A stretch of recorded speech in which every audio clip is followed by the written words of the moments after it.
Black-red. On Zach's side, of course he's not playing red. He's playing blue-white God Pharaoh's Gift. Our squad played against Hunter Krot's squad at the Baltimore Open. I was very impressed by his play. He beat the crap out of Jacob Hagen. So great to see him having a good tournament. Yeah, Jacob really let the team down that round. But Hunter Krot's powerful wizard.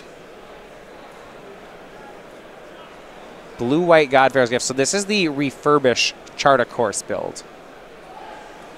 Zach has given some nods to red in his deck building here. He's got 2 Inspiring Clerics in the main. That's just a 3-2 for 3 that gains life when you cast it. That's gains 4. Pretty good draft common. Uncommon. Pretty good. Draft uncommon. Pretty medium draft uncommon. You can't just have that card at common. People will be gaining life everywhere. It's just a Sloan Missionary. 1 more mana. You get another 1/1.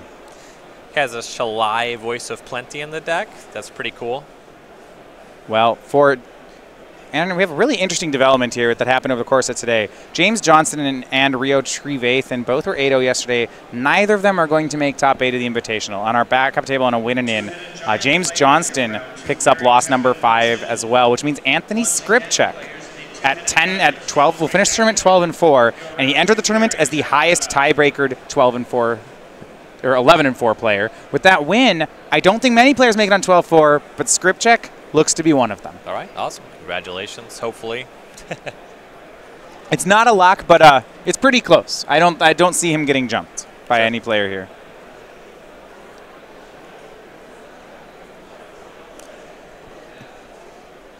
Elsik, it's not surprising to see him playing a deck with Refurbish and God Pharaoh's Gift. This is one of the wonkier standard legal decks. He likes to brew.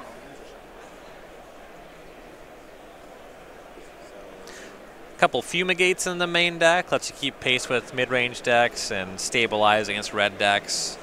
Has a main deck Thopter Arrest, which is pretty reasonable against red and a great answer to the Scarab God, which can be a problem for these gift decks. Out of the board, he has an 3rd Inspiring Cleric here, 2 Lyra Dawnbringers. I could see this playing against red-black. Now Zach is mulliganing to 6 right here. We don't see too much God Pharaoh's Gift at this point. And interestingly enough, this isn't the most popular, even when we do see it, it's usually not this build. Yeah. Blue-red has gotten some popularity.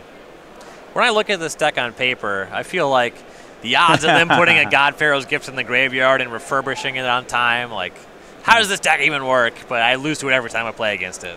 So turn 1, no play from Hunter. He has a turn 2 Scrap Heap Scrounger. For Zach Elsik, turn 1 of Minister of Inquiries. Looks like it's going to stick around. So let's get some mill happening. Irrigated farmland and a pass. A lot of lands for Hunter. Zach could find some room there. Scrap Heap Scrounger gets in for 3. Zach down to 17. And there's Chain Whirler. Zach to 16. It didn't take any creatures with it. Just a 3/3 first strike for 3. Yeah. But Zach, big miss. 3 cards, 0 creatures on the mill. Also pitches the Refurbish instead of the God Pharaoh's Gift. Yeah, it's doing it backward. Yeah, it looks like Refurbish in the graveyard, and I believe a God Pharaoh's Gift already in hand. The deck has a lot of ways to clean that up. We're playing a bunch of Champion with, just a bunch of Charta courses. Here is strategic planning. Top 3 cards, 1 in the hand, 2 in the graveyard for Zach. Card originally from Portal 3 Kingdoms.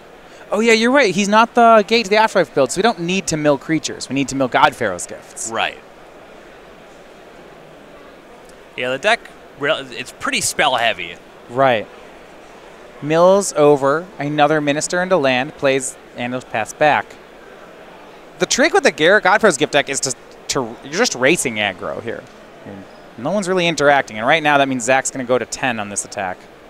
Well, actually, he'll stay at 13. He'll just chump block the Minister. It's out of energy anyway. Yeah. Angel, Champion, Champion. Getting Angel of Invention in the graveyard is an important box to check. Once you get the God Pharaoh's Gift online, that is the creature you want to bring back. Ooh, but for Hunter, Chandra adds to the board. A 2-3-4 curve out is putting a lot of pressure on him. PNLR exiled Zach to 11. Draws another strategic planning. He's just moving a little slow here. And there's a lot of follow-up from Hunter that's just lethal in the following turn. From 11, there's 6 power on the battlefield. Chandra's good for at least 2 more. So he needs to find 3 more points of damage? Lightning Strike does it. Shock Chain Whirler does it. Unlicensed Disintegration doesn't do it immediately, but it'll do it. Right. Yeah. There's Chart of Course, so Zach finally has the gift in the graveyard, and there is a refurbish in the hand. Okay, we're live. Doomfall is in Hunter's hand, however. He'll swing in for 6, put Zach to 5. Chandra pluses. What do we see? Goblin Chain Whirler, exile Zach to 3. He didn't Doomfall here, Ryan. He could have gotten the refurbish with it, right? There's a very realistic chance that Zach has multiple cards you care about with the Doomfall.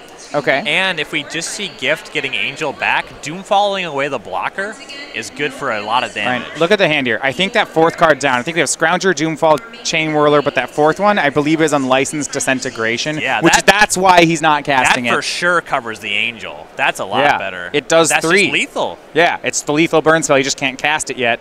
Hold on. Zach will help him take care of that. Here's Angel of Invention. And if that's unlicensed, it is. And Hunter Krot shoots down the Angel, takes the match, and he's into the top 8. Great navigation there. He had a couple things tempting them. There's obviously the value with the Chandra, the Doomfall to maybe hit the only